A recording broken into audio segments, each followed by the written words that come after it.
The call to the member for Durack. Thank you, Deputy Speaker.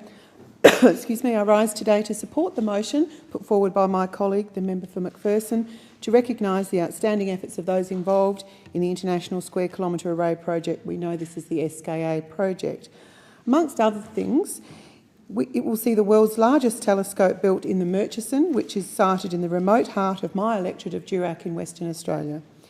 The project has recently seen the CSIRO's Pathfinder telescope, known as ASKAP, successfully trialled in the Murchison. The ASKAP is a world-leading radio telescope designed, built and operated by the CSIRO. The ASKAP is a precursor to the world's largest telescope, the ASKA, which is yet to be built. The technology being developed for the project will continue to evolve and shall have applications far beyond radio astronomy. This mega project shall have a life of its own over many decades and is only possible with full and committed international cooperation, which has been led by SKA Australian Director Professor Brian Boyle. The project places a global scientific spotlight on Australia, Western Australia, the Murchison and the broader area known as Australia's Midwest. Towns, businesses, developers and entrepreneurs throughout the Midwest are applauding the benefits that they anticipate will flow from the project, including scientific, research, economic and social benefits. Many are making plans to capitalise on emerging opportunities. Deputy Speaker, there is a group of miners, developers and government agencies with investments and/or interest in the Midwest that I'd like to recognise for their ongoing and very costly efforts in an endeavour to achieve coexistence with the SKA project. You won't be surprised, the SKA project does require radio silence.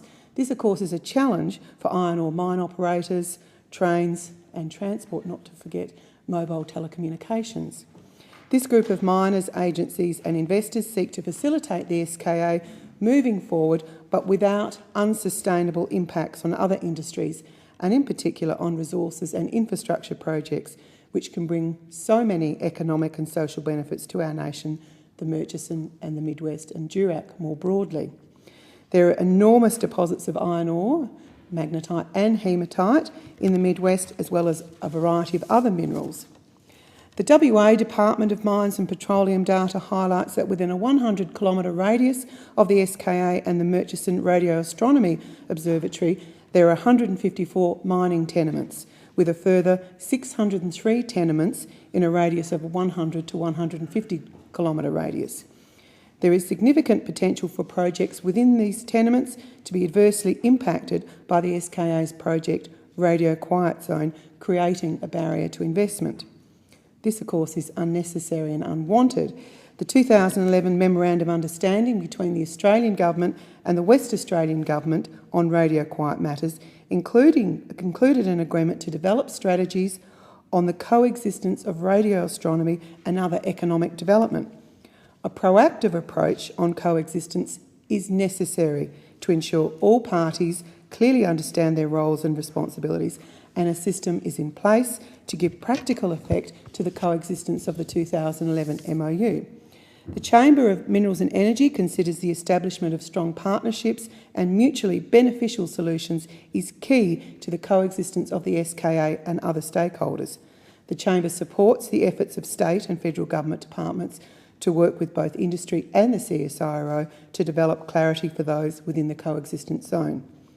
If the efforts of the government departments fail to deliver certainty for industry stakeholders and do not give appropriate effect to the coexistence principles, CME supports the development of alternative arrangements to address the issue, such as regulation or legislation.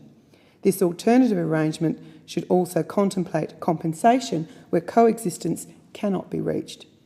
Some of the entities with interest, investments and/or stranded investment in the Midwest include major mine project proponents such as Mitsubishi, which hold the interest in the Jack Hills project, an ex-employer of mine, and Sinosteel Midwest, who have the Weld Range and the Dead Goat Hill projects.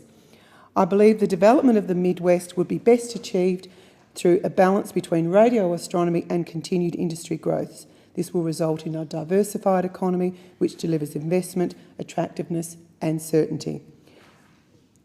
Realising effective and sustainable industry coexistence in the Midwest will require a true partnership, approach across all levels of government, local industry and the scientific community.